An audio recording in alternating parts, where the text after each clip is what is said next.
podcast lagi.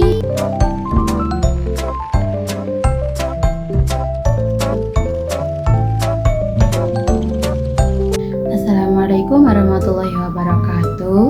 Halo semuanya, kembali lagi dengan saya. Perkenalkan, nama saya Fatimah Joharatul Sofi dengan nomor NIM 3 digit terakhir yaitu 116. Saya merupakan salah satu mahasiswa PMM dari PG PAUD. Di sini saya melakukan tugas podcast untuk memenuhi tugas dari perkuliahan mata kuliah pendidikan karakter dan budi pekerti di kelas 2025F. Di sini saya telah melakukan wawancara atau podcast bersama salah satu guru sekolah dasar dengan menjunjung tema sesuai RPS, yakni mendidik untuk membentuk karakter anak di sekolah dasar. Di sini saya melakukan podcast wawancara bersama salah satu ibu guru, yaitu Ibu Rima. Beliau mengajar di kelas 1 sekolah dasar. Oke, di sini kita sudah bersama dengan salah satu guru sekolah dasar. Baik, kita perkenalan dulu. Boleh, namanya siapa? Boleh, saya dengan Bu Rima. Oke, biasanya bu gurunya mengajar di mana? Kebetulan saya mengajar di SD Islam Al-Mutakin Sebagai guru kelas 1. Oh, guru kelas 1. Kita di sini bersama guru kelas 1 dan di sini kita akan melakukan podcast bersama guru sekolah dasar dengan materi mendidik untuk membentuk karakter anak di sekolah dasar. Nah, untuk pertanyaan pertama nih, menurut Ibu apa arti pendidikan karakter di sekolah dasar? Oke, pendidikan karakter kalau menurut saya itu usaha untuk menanamkan pada diri anak itu tadi seperti nilai moral, sikap, sama kebiasaan baik agar anak itu tidak hanya memiliki kecerdasan, tapi supaya dia juga memiliki akhlak yang baik. Kemudian kita sudah tahu nih pendidikan karakter di sekolah itu seperti yang disebutkan oleh Ibu Rima tadi. Lalu menurut Ibu Rima nih, mengapa pendidikan karakter itu penting diberikan sejak sekolah dasar? Karena menurut saya sekolah dasar itu termasuk fondasi ya. Kalau masih KB TK itu mungkin anak-anak masih waktunya bermain. Jadi kalau diberi nasihat, diberi motivasi itu belum semua anak itu belum bisa mencakup nilai itu. Nah, kalau di SD sendiri sebagai fondasi karena nilai yang ditanamkan sejak dini itu juga akan berpengaruh untuk kedepannya besok. Nah, kemudian nilai-nilai karakter apa saja yang paling perlu ditanamkan pada anak sekolah dasar? Oke, jadi nilai-nilai karakter yang perlu ditanamkan pada anak-anak itu yang pertama itu yang pasti nilai kejujuran. Jujur itu nomor 1, kemudian ada disiplin, tanggung jawab, peduli sama orang lain dan menghargai orang lain. Nah, dari nilai karakter tadi yang disebutkan oleh Ibu Rima nih, bagaimana cara Ibu menanamkan nilai kejujuran pada siswa?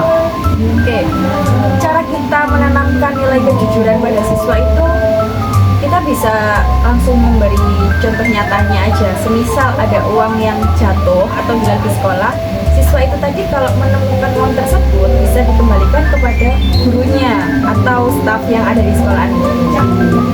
Berarti nilai kejujuran itu lebih penting ya Ibu pada karakter pendidikan anak itu.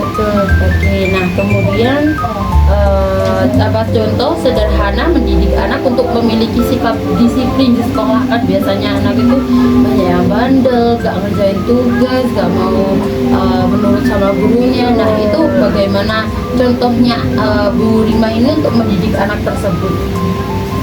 Yang pasti yang pertama kalau di sekolah itu datang tepat waktunya.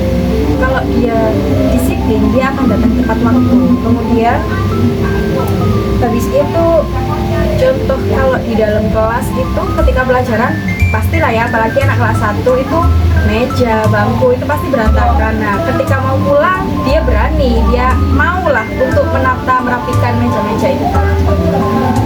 Berarti dimulai dari sikap terbiasa, kemudian akhirnya itu dia mulai memiliki rasa disiplin disiplin yang tumbuh dalam dirinya. Oke. Kemudian bagaimana peran guru dalam menumbuhkan sikap saling menghargai di antara siswa? Kan banyak ya sekarang itu anak-anak itu banyak melakukan bullying, kemudian banyak anak itu yang mencoba kayak kamu itu kayak gini kayak gini kayak gini. Nah, bagaimana sikap peran gurunya di dalam sikap itu tadi? Oke, guru itu juga berperan sebagai teladan ya. Teladan menghargai siswa tanpa membeda-bedakan. Sekaligus untuk membimbing mereka supaya untuk bisa menghargai teman ya. Itu tadi membimbing supaya tidak terjadi yang namanya pembulian. Terus maulah berteman sama siapapun itu tanpa membeda-bedakan. Kan ada ya biasanya anak itu aku nggak mau berteman sama kamu, soalnya kamu itu kotor bajunya, kamu nggak rapi kalau nulis lah, kan kayak gitu. Lah kita sebagai guru itu tidak boleh, jadi kita harus sering-sering memberi motivasi kepada anak-anak tersebut. Bagaimana kalau misalnya anak kita dia yang sudah dikasih tahu nih sama Bu Lima, tapi dia masih mengulangi hal tersebut? Ya itu tadi, kita harus dengan sabar, telaten untuk membimbing anak-anak itu tadi. Apalagi kalau di kelas 1 itu Masya Allah super kan, emang Ya, baru masa kan mereka, perkenalan ya, dari baru TK, transisi, iya, ya. TK ke sekolah dasar itu tadi. Oke, kemudian apa kegiatan sehari-hari di kelas yang bisa membantu membentuk karakter anak? Kalau di SD kami itu kebetulan itu untuk kebiasaan tuh biasanya dimulai dari doa bersama, doa sebelum mulai pembelajaran, doa sebelum makan, setelah makan, bahkan ketika anak-anak mau pergi ke toilet pun itu ketika izin kepada kami, anak-anak dibiasakan untuk membaca doa terlebih dahulu. Berarti ada sebuah pembiasaan sebelum keluar dan masuk kelas gitu ya, Iya, Ibu? betul. Oke, kemudian yang selanjutnya yaitu menurut pengalaman Ibu nih, nilai karakter apa yang paling sulit ditanamkan pada siswa sekolah dasar? Yang paling sulit itu yang pastinya disiplin ya, karena namanya anak-anak sekolah dasar masih bukan kecil, tapi dia walaupun kecil tapi kan harusnya masih udah bisa lah ya, udah bisa nangkep apa yang diberikan penjelasan guru itu tadi. Walaupun ya kadang masih betul. melenceng lah Ya, sedikit dan gitu ya. apa namanya, anak kecil itu sangat mudah terpengaruh oleh lingkungan di sekitarnya. Benar. Kalau ada si A bilang seperti Ya. ini, dia pasti ikut nih. Iya, ikut. Nah, kalau Ibu gini gimana coba? Ya itu tadi, kita sebagai guru kan harus memberi contoh. Ya contohnya yang disiplin salah satunya adalah datang tepat waktu itu tadi. Kemudian nih, bagaimana cara Ibu menghadapi siswa yang sering melanggar aturan atau tidak disiplin? Oke, ya kita harus menghadapinya dengan sabar. Kemudian memberi teguran yang mendidik, memberi konsekuensi yang jelas, terus memberi motivasi supaya anak-anak itu tadi bisa belajar dari kesalahan yang telah dia lakukan itu tadi. Kalau ini kan banyak ya kayak dulu itu kalau ada anak yang telat itu langsung kayak kamu itu jangan gitu, jangan seperti ini, jangan seperti ini. Nah, menurut Ibu sendiri itu guru yang seperti itu gimana, harus ditindaklanjuti seperti apa? Ya kalau guru terlalu keras kepada anak itu kan juga nggak baik untuk karakter kepada siswa itu tadi benar, juga kan jadi akhirnya trauma sendiri gitu. Jadi ya dirubah lah kalau ada guru yang kayak gitu. Bisa diberitahu gitu ya Ibu, seperti sharing untuk agar tidak seperti itu. Ya, sering-sering melakukan evaluasi ketika setelah kegiatan pembelajaran itu selesai. Kemudian, apakah melibatkan orang tua penting dalam pendidikan karakter, dan menurut Ibu ini gimana caranya? Iya, menurut saya itu orang tua itu sangat penting ya, karena caranya komunikasi dengan guru itu juga harus selalu rutin gitu. Maksudnya gini, kalau semisal guru di sekolah itu sudah memberi motivasi kepada siswa, tapi di rumah orang tua itu berbanding kebalik dengan karakter guru itu tadi. Yang kayak gitu. Nah itu kan jadinya sia-sia nggak sih kalau guru memberi motivasi kayak gini, tapi orang tuanya olah mas, olah mbak, dek, nggak apa-apa, nggak usah gini, masih kecil lah, itu kan kurang bagus juga. Kemudian yang selanjutnya yaitu bagaimana peran teman sebaya dalam membentuk karakter anak di sekolah.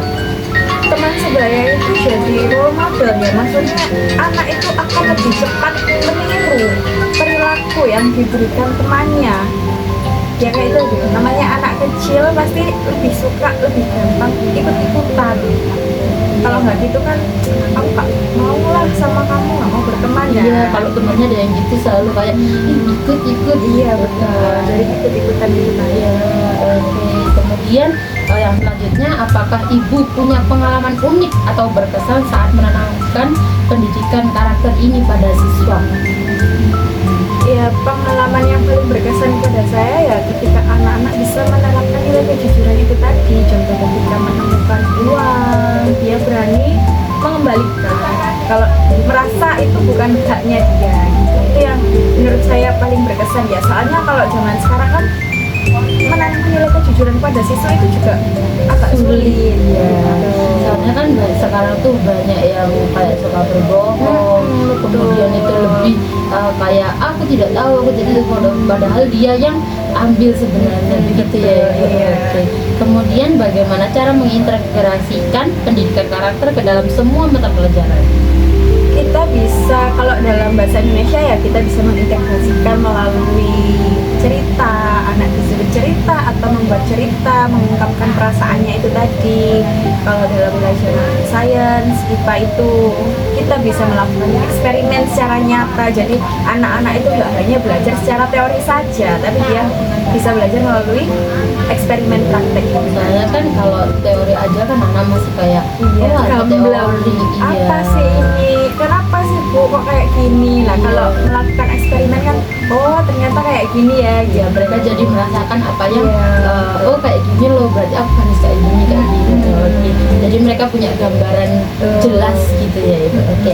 Kemudian menurut Ibu, bagaimana sekolah bisa menciptakan budaya sekolah yang mendukung pembentukan karakter?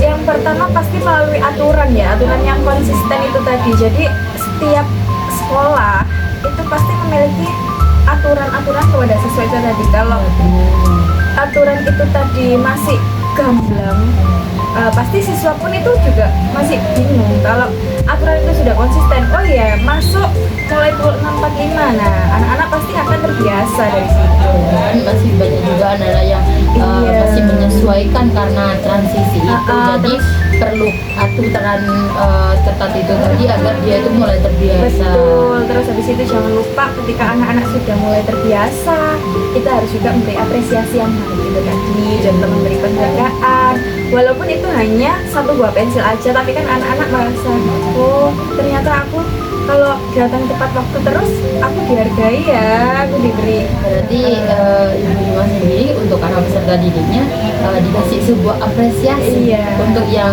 bisa menaati aturan dan betul. dapat mengembangkan pendidikan karakternya sendiri. Oke. Nah, Oke. kemudian yang terakhir ini, apa harapan Ibu untuk pendidikan karakter anak-anak di masa depan? Harapannya itu pendidikan karakter itu dapat menjadikan anak-anak kita sebagai generasi yang tidak hanya pintar, tapi dia juga memiliki akhlak yang mulia dan siap untuk hidup bermasyarakat. Jadi kalau anak itu hanya pintar dan cerdas untuk dirinya sendiri, buat apa? Kan kita juga sebagai makhluk sosial, kita juga harus bisa hidup bermasyarakat itu. Berarti pendidikan karakter ini tuh sangat berpengaruh penting ya, Ya, Ibu dalam betul. pendidikan, dan juga sudah mulai ditanamkan di sekolah dan diberikan pengalaman nyata gitu ya Ibu, agar dia itu terbiasa dengan Biasa pendidikan dengan- karakter iya. ini. Oke, jadi menurut Ibu Rima pendidikan kejujuran itu lebih utama daripada yang lainnya, walaupun mereka juga sama-sama pentingnya, tapi pendidikan karakter yang kejujuran itu jauh lebih utama daripada yang lainnya. Oke, terima kasih Ibu Rima atas waktunya. Nah, kita sudah sampai di penghujung video. Bagaimana nih menurut para pemirsa? Apakah podcast tadi itu seru ataukah membosankan? Nah, dari podcast yang telah saya lakukan bersama Ibu Rima, bisa diambil kesimpulan bahwa pendidikan karakter seperti kejujuran merupakan salah satu pendidikan karakter yang perlu ditanamkan dibiasakan dan diajarkan kepada anak sejak dini, sebab dengan membiasakan dan menanamkan pendidikan kejujuran ini akan membawa dampak baik di kedepannya dan membawa pendidikan karakter lainnya untuk mengikut sertakan pada anak tersebut. Dengan kebiasaan untuk memiliki karakter jujur, anak-anak bisa mengembangkan pendidikan karakter di disiplin, untuk selalu berbicara jujur, untuk menjadi lebih bertanggung jawab dan menjadi anak yang lebih dapat dipercaya oleh teman maupun guru. Nah, sekian dari podcast yang telah saya lakukan. Apabila ada perkataan atau tindakan yang kurang berkenan, saya mohon maaf. Saya cuma manusia. Di sini saya tutup video podcast ini. Assalamualaikum warahmatullahi wabarakatuh. Bye bye. See you next time. Thank you for watching. See you next video. Annyeong.